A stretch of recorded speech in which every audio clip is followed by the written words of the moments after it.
नमस्कार।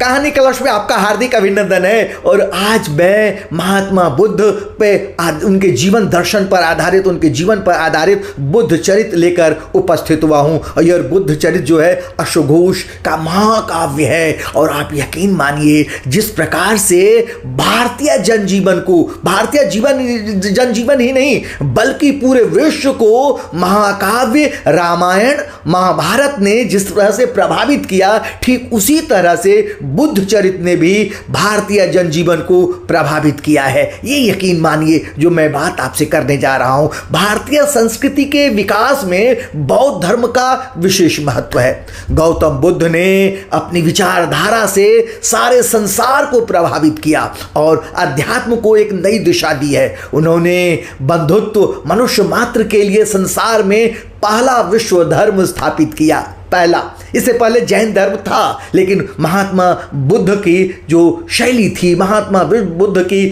का जो जीवन दर्शन था वो गजब का था। और ये जानिए कि लोगों को पवित्र जीवन का मध्यम मार्ग बताया उन्होंने, और सब प्रकार के ढोंग अंधविश्वास को हटाकर बुद्धि, विवेक, दया, प्रेम के आधार पर सरल और पवित्र जीवन निर्वाह करने का उन्होंने संदेश दिया। उनका धर्म शांति का वाहक बनकर देश विदेश में फैला और एशिया के बड़े भूभाग पर अपने बड़े आत्मीयतापूर्ण, मैत्रीपूर्ण अपने संबंध को स्थापित किया। गौतम बुद्ध सही मायने में, मानिए असही अर्थों में शांति दूत बनकर उभरे हैं। उनका धर्म शांति का प्रतीक है। और आइए, तो मैं इसमें जो आज से जो मैंने सुनाना शुरू किया है, प्रारंभ किया है, उसमें सबसे पहले मैं बुद्ध चरित्र का एक परिचय मैंने दिया है। अश्वघोष का जो महाकाव्य है बुद्ध चरित्र, उसका परिचय दिया है और बुद्ध चरित्र में आए हुए पात्रों का परिचय दिया है और उसके बाद उनके प्रारंभिक जीवन को कारक को रखा है। तो आइए सबसे पहले हम सुनते हैं। उपतिष्य, एक ब्राह्मण जिसे बुद्ध ने धर्म में दीक्षित किया। सुदत्त, श्रावस्ती नगर का धनी व्यापारी, बुद्ध का अनुयायी जिसने जेत वन में विहार का निर्माण कराया। प्रसेनजित, कोसल राज्य का राजा जो बुद्ध का अनुयायी हुआ। पुष्कर, गांधार देश का राजा जो बुद्ध का शिष्य बना। देवदत्त, सिद्धार्थ का चचेरा भाई जिसने बुद्ध को मारने का प्रयास किया। अजात शत्रु, मगध के सम्राट बिंबसार का पुत्र, देवदत्त का साथी। आम्रपाली, वैशाली की नगर वधु जो बुद्ध की शरण में आ गई। आनंद, बुद्ध का शिष्य जो सदा उनके साथ रहा। चुंद, पाणपुर का एक लोहार जिसके घर बुद्ध ने अंतिम बार भोजन ग्रहण किया। सुभद्र, बुद्ध द्वारा दीक्षित उनका अंतिम शिष्य। अनिरुद्ध, बुद्ध का शिष्य एवं अनुयायी। द्रोण, एक ब्राह्मण जिसने मल्लों का अन्य राजाओं के साथ युद्ध रोका तथा बुद्ध की अस्थियों का बंटवारा किया। आइए, अब सबसे पहले अब हम शुरू करते हैं। मैं आपको सुनाने जा रहा हूं उनका आरंभिक जीवन। तो आरंभिक जीवन, सिद्धार्थ का जन्म प्राचीन काल में लगभग 2626 ईयर्स बैक पहले वर्ष पूर्व भारतवर्ष में हिमालय की तलहटी में एक छोटा सा गणराज्य था जिसकी राजधानी कपिलवस्तु थी। वहाँ इक्ष्वाकु वंश के शाक्य कुल के राजा शुद्धोधन राज्य करते थे। छोटे से शाक्य गणतंत्र में प्रजा सुखी थी और आनंद से जीवन व्यतीत करती थी। राजा शुद्धोधन की पत्नी महारानी माया जल में खिली कुमुदनी के समान सुंदर थी। वे एक कर्तव्यनिष्ठ और धर्मपरायण महिला थी। एक रात महारानी ने विचित्र स्वप्न देखा। उन्होंने देखा कि एक 6 दांतों वाला सफेद हाथी सूंड में कमल पुष्प लिए आया और उनके उदर में प्रवेश कर गया।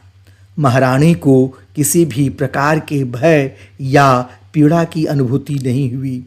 उन्हें लगा कि उन्होंने गर्भधारण कर लिया है। समय बीतता गया और प्रसव की घड़ी नजदीक आने लगी। महारानी मायावती की इच्छा हुई कि कि वे किसी वन में जाकर रहें।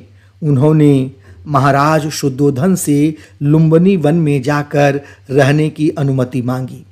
महाराज शुद्धोधन ने उनके साथ अनेक सेवक सेविकाओं को भेजकर उनके लुम्बिनी वन में निवास करने की व्यवस्था करा दी। लुम्बिनी बहुत ही सुंदर वन प्रदेश था। चारों ओर प्राकृतिक सौंदर्य बिखरा पड़ा था। महारानी वहां सुखपूर्वक दिन बिताने लगी। एक दिन पुष्प नक्षत्र के उदय होने पर महारानी ने बिना किसी पीड़ा के एक पुत्र को जन्म दिया। बालक के जन्म के समय अनेक आश्चर्यजनक घटनाएं घटीं। बालक इतना तेजस्वी था कि उसके तेज से दिशाएं प्रकाशित हो उठीं। आकाश से पुष्प वृष्टि होने लगी। शीतल मंद सुगंधित हवा बहने लगी। आकाश से शीतल और उष्ण जल की धाराएं बहने लगीं और बालक का अभिषेक करने लगीं। बालक को रत्न जड़ित स्वर्ण शैया पर लिटाया गया। बालक के दर्शन करने के लिए आकाश से दिव्य पुरुष उतर आए और उसे आशीर्वाद दिया। देवताओं ने उसका अभिनंदन किया।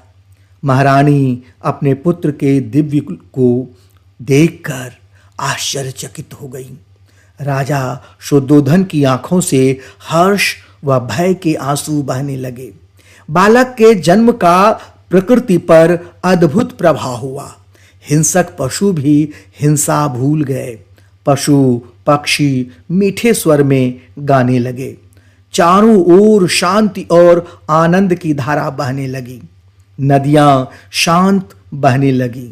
सारी दिशाएं निर्मल स्वच्छ होकर प्रकाशित हो उठी। केवल मार को छोड़कर संसार इस बालक के जन्म से हर्ष विभोर हो उठा। राजमहल में बधाइयां गाए जाने लगी। स्त्रियां मंगल गीत गाने लगीं। विद्वान ब्राह्मणों ने जब राजकुमार के जन्म के समय की अद्भुत घटनाओं को सुना तो उन पर विचार करके बहुत प्रसन्न हुए। उन्होंने महाराज शुद्धोधन को बताया कि यह बालक बड़ा होकर आपके वंश का नाम उज्जवल करेगा। इस तेजस्वी बालक के लक्षण बताते हैं कि यह बालक यदि राजा बन गया तो विश्व पर सत्य और न्याय से शासन करेगा। यह बुद्धों में सर्वश्रेष्ठ होगा और अपने तत्व ज्ञान से सारे संसार में सम्मानित होगा। अपने पुत्र के अद्भुत लक्षणों से चिंतित महाराज विद्वान ब्राह्मणों की बातें सुनकर तथा पुत्र के गुणों की प्रशंसा सुनकर अत्यंत प्रसन्न हुए। उन्होंने खुले हृदय से ब्राह्मणों को दान दक्षिणा दी और पूरे सम्मान से उन्हें विदा किया। महर्षि असित का आगमन। तभी महर्षि असित को ऐसी अनुभूति हुई कि कपिलवस्तु में शाक्य मुनि ने जन्म लिया है, जो जीवन मृत्यु के चक्र से छुटकारा दिलाने वाले हैं। उनके दर्शन करने के लिए असित ऋषि ने तुरंत कपिलवस्तु की ओर प्रस्थान कर दिया। कपिलवस्तु में असित ऋषि का भव्य स्वागत हुआ। महाराज ने आदरपूर्वक उनके चरण धोकर उन्हें सिंहासन पर बिठाया। विनम्रता पूर्वक उनके आगमन का कारण पूछा। महाराज शुद्धोधन की विनम्रता से प्रसन्न होकर महर्षि असित ने कहा, हे राजन, मैं आपके व्यवहार से बहुत प्रसन्न हूँ। मुझे मालूम हुआ है कि आपके यहाँ जिस पुत्र ने जन्म लिया है वह बुद्धत्व प्राप्त करेगा। मैं आपके पुत्र के दर्शन करना चाहता हूँ। महाराज के कहने पर धाई नन्हे शिशु को ले आई। महाराज ने शिशु को गोद में लेकर असित ऋषि को दिखाया। महर्षि बालक को एकटक देखते रह गए। उन्होंने बालक के दिव्य लक्षण देखे। उसके चरणों में चक्र के निशान थे और शरीर पर महान होने के शुभ लक्षण विद्यमान थे। महर्षि के नेत्रों में जल भर आया। उन्होंने एक दीर्घ श्वास छोड़कर आकाश की ओर देखा। महाराज शुद्धोधन महर्षि असित की यह दशा देखकर अधीर हो उठे। उनके हृदय में अनेक प्रकार की शंकाएं उठने लगीं। बालक के भविष्य को लेकर वे चिंतित हो उठे। उन्होंने पूछा, हे महर्षि, आपकी आंखों में आंसू क्यों आए हैं? क्या मेरे पुत्र की आयु कम है? आप तो उसका भविष्य उज्जवल बता रहे थे, तो फिर आप रो क्यों रहे हैं? महर्षि ने उत्तर दिया, हे राजन, ऐसा कुछ नहीं है जैसा आप समझ रहे हैं। आपका पुत्र तो आपके वंश का नाम प्रकाशित करेगा। मेरे आंसू तो प्रेम और हर्ष के आंसू हैं, साथ ही दुख के साथ भी है कि जब मेरा संसार से जाने का समय आ गया है, तब आपका यह पुत्र उत्पन्न हुआ है, जो संसार के चक्र से मुक्ति दिलाने का उपाय बताने वाला है। यह मनुष्यों में सर्वश्रेष्ठ है। यह सांसारिक सुखों का त्याग कर अपने तप से तत्वज्ञान प्राप्त करेगा और मनुष्य को मोक्ष का मार्ग दिखाएगा। मैं ही अभागा हूं कि मेरा आयुष्य बहुत कम बचा है और मुझे इसका धर्म श्रवण करने का अवसर नहीं मिलेगा। महर्षि के इस उत्तर से राजा तथा सभी संबंधी बड़े प्रसन्न हुए और उनकी चिंता का कोई कारण न रहा। महाराज ने महर्षि को गायें, भूमि, स्वर्ण और अनाज भेंट किए। महर्षि सबको आशीर्वाद देकर वायु मार्ग से लौट गए। राजकुमार के जन्म की खुशी में पूरे राज्य में उत्सव मनाया गया। वंश की परंपरा के अनुरूप बालक के सभी संस्कार किए गए। 10 दिन पूरे होने पर विधि पूर्वक पूजा एवं मंगल कार्य संपन्न किए गए। का कपिल वस्तु आगमन। शुभ मुहूर्त में महारानी माया ने पुत्र सहित सफेद पालकी में बैठकर नगर में प्रवेश किया। नगरवासियों ने उनका बड़ी प्रसन्नता से स्वागत किया। महाराज शुद्धोधन की खुशी का तो कोई ठिकाना न था। उन्हें अपना उत्तराधिकारी मिल गया था। पुत्र जन्म के शीघ्र बाद ही उन्हें अपने अनेक उद्देश्यों की प्राप्ति में सफलता मिली। उनके सभी मनोरथ सफल हो गए। उनका राज्य धन, धान्य और हाथी घोड़ों से संपन्न हो गया। धरती पर हरियाली छा गई। चारों ओर प्रेम मित्रता का वातावरण छा गया। पाप कर्म नष्ट हो गए। लोग सदाचारी जीवन बिताने लगे। सर्वत्र सुख शांति का साम्राज्य छा गया। राजकुल को सभी प्रकार की सिद्धियां प्राप्त हुई। इसी बालक का नाम सिद्धार्थ रखा गया। महारानी अपने पुत्र जन्म का ऐसा दैवीय प्रभाव देख देख कर बहुत प्रसन्न थी, पर वह यह सुख अधिक समय तक न भोग सकी और कुछ ही दिनों बाद उनका स्वर्गवास हो गया। छोटा सा शिशु मातृहीन हो गया। तब मौसी प्रजापति गौतमी ने माँ की तरह अत्यंत लाड़ प्यार से सिद्धार्थ का पालन पोषण किया। गौतमी सिद्धार्थ से इतना प्रेम करती थी कि उन्हीं के नाम पर बालक को गौतम का नाम दिया जाने लगा या गौतम कहा जाने लगा। सिद्धार्थ राजमहल में अपने संगी साथियों के साथ खेलते हुए धीरे धीरे बड़ा होने लगा। कुमारावस्था बीत जाने पर महाराज ने विधि पूर्वक उसका उपनयन संस्कार किया और उसकी शिक्षा का समुचित प्रबंध किया। सिद्धार्थ बहुत ही बुद्धिमान और भावुक था। उसने थोड़े समय में ही अनेक विद्याएं सीख लीं। विद्या ग्रहण करते करते सिद्धार्थ ने युवावस्था में प्रवेश किया।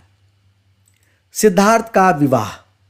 सिद्धार्थ का मन सांसारिक सुखों में रमा रहे, इसलिए महाराज शुद्धोधन ने जीवन के सभी सुख भोग महल में जुटा दिए। महाराज को महर्षि असित की भविष्यवाणी याद थी कि सिद्धार्थ बड़ा होकर संन्यास ग्रहण कर मोक्ष प्राप्ति के लिए वनों में जा सकता है। राजकुमार की सेवा के लिए सुंदर युवतियां सदैव उसे घेरे रहती। महाराज उसे कठिन जीवन की सच्चाइयों से सदा दूर रखने का प्रयास करते। सिद्धार्थ के मन में किसी प्रकार वैराग्य भावना उत्पन्न न हो सके, ऐसा सोचकर अपने मंत्रियों से मंत्रणा करके महाराज ने सिद्धार्थ का विवाह कर देने का निर्णय लिया। उन्होंने काफी खोजबीन करके यशोधरा नामक अति रूपवती कन्या से सिद्धार्थ का विवाह बड़ी धूमधाम से कर दिया। यशोधरा और सिद्धार्थ वैवाहिक जीवन में आनंद में डूब गए। महाराज ने ऐसी व्यवस्था की थी कि सिद्धार्थ के सामने कोई ऐसा दृश्य न आए जो उसे विचार करने या संसार की निस्सारता के बारे में सोचने के लिए मजबूर करे। राजमहल में ही रहकर राजकुमार भोग विलास में डूबा रहे, इसके लिए नर्तकियां, संगीतज्ञ आदि उसे घेरे रहते थे। राजकुमार महल से बाहर निकलता ही न था। राजकुमार को इस प्रकार भोग विलास में डूबा देखकर राजमहल महाराज बड़े प्रसन्न थे। वे खूब दान दक्षिणा देते, प्रजा की भलाई के काम करते, धार्मिक अनुष्ठान करते। विवाह का कुछ समय बीत जाने के बाद यशोधरा ने एक बहुत ही सुंदर बालक को जन्म दिया। बालक का नाम राहुल रखा गया। पौत्र के जन्म लेने से महाराज शुद्धोधन बहुत प्रसन्न थे। उन्होंने पौत्र जन्म पर भव्य उत्सव का आयोजन किया। वे निश्चिंत थे कि अब सिद्धार्थ पुत्र प्रेम में पड़कर महलों से जाने का विचार नहीं करेगा। आपको बुद्ध चरित्र सुनाना जरूर की बच्चों को जरूर सुनाइएगा और अपने मित्रों को भी कहिए कि वो अपने बच्चों को सुनाएं। एक अगर उनके अंदर अच्छा भाव, अच्छा संदेश का एक कतरा भी अगर मैं स्थापित करने में, बताने में अगर मैं सफल हो गया तो समझ लीजिए कि मेरा जीवन सफल हो जाएगा। बहुत बहुत धन्यवाद।